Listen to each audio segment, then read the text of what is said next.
So what I'm going to do is I'm going to make some Pane Rustico, or country bread from Italy, and it's really easy. It doesn't require any kneading, but what we're going to do first is we're going to mix up the dough, and then it just gets left for like 12 to 18 hours. So usually what I do is I'm a lot more precise about how much flour to put into this, but this particular recipe seems pretty forgiving. So I'm going to put in 3 cups of this is strong white flour. You can mix up strong white flour with regular flour, or you could mix in some spelt or something along those lines. But I'm just using some strong white flour. These are each sort of half cup measurements, so that's cool.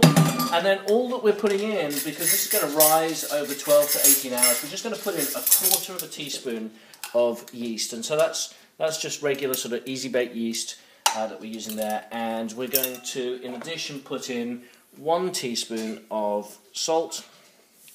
And then I put in about 1 5/8 of a cup of warm water. So a bit more than 1 1/2, not quite as much as 1 3/4.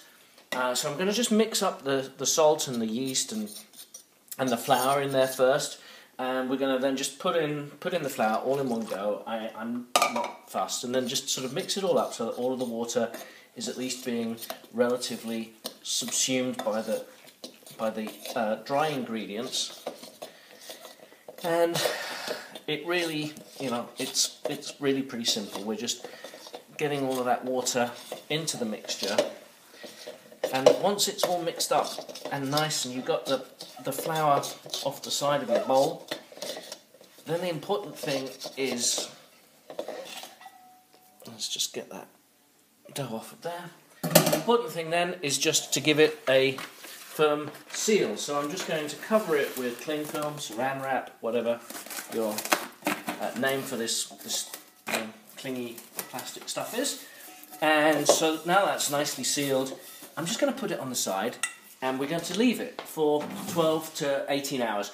And the important thing is it can't get too cold, so if you do this in winter, think about putting that somewhere relatively warm, but the rest of the year, just your kitchen in the normal way, perfectly okay. So we'll come back to it in the morning and make it. So after you've had it going for about 12 to 18 hours under the cling film, okay, it's time to take the cling film off. And look, the dough is quite squishy and almost liquidy. All right, so what we're going to do is we're going to decant this dough onto this tea towel that we've floured up first. So I'm just going to put a generous amount of flour there and spread it around, okay, because we're going to wrap it in this tea towel for a couple of hours. All right, so I'm just going to take the dough and I'm just going to turn it upside down. And this is the great part, because you can see all of the gluten stretching out as the dough comes out from the bowl onto the tea towel. All right, so crumbs. That's it's very sticky. So expect to get really quite gloopy fingers, and then grab it out of here. This one's actually slightly less liquid than it often tends to be. And we're not going to knead it or anything like that. We're just going to get the dough all together into the tea towel here. Right, is that most of it? That's most of it.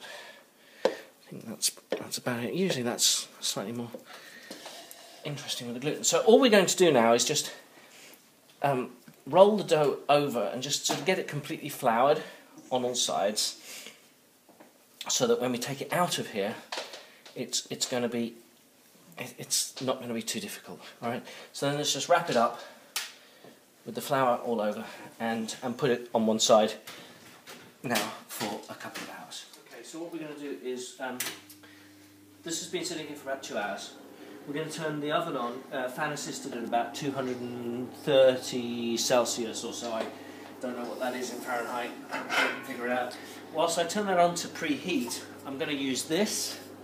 So this is a very simple metal circular roasting dish, and what we need to do is get it really, really hot. So I'm going to put it in the oven now whilst the oven is heating.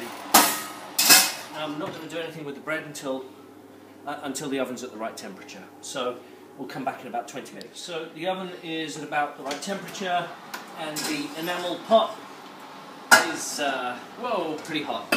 So what we're going to do now is just put a little bit of oil in here, just a little, and then we're going to use some kitchen towel to swipe that around. This is really, obviously just so that the bread doesn't end up getting stuck to the enamel pot. So here's the bread. It's looking good.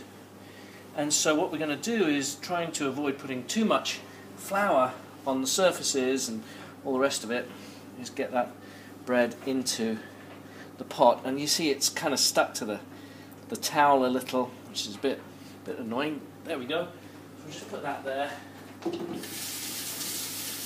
And so we're going to put the lid on now. This pot's very, very hot. And what we're going to do is we're going to put the lid on, and we're going to bake it at this 230 Celsius for 15 minutes. And then after the 15 minutes are up, we're going to take it out,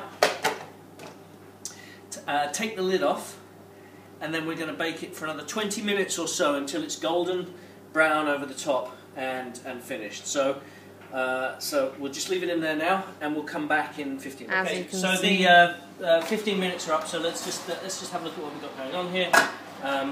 Okay, so you see it's pretty pale over there, but it's risen nicely. So it's going back in for another 20 minutes. Okay, so another 20 minutes have gone by. Time to take the bread out. There we go. Look at it. It's looking lovely and golden. You might want to check it, make sure it doesn't get too overdone. So we're just going to turn it out here onto this cooling rack like that, and there we go. That's the Pane Rustico. The great thing about it, of course, it required absolutely no kneading. You just had to leave it for 12-18 hours to rise by itself, and it should be pretty tasty. Enjoy it.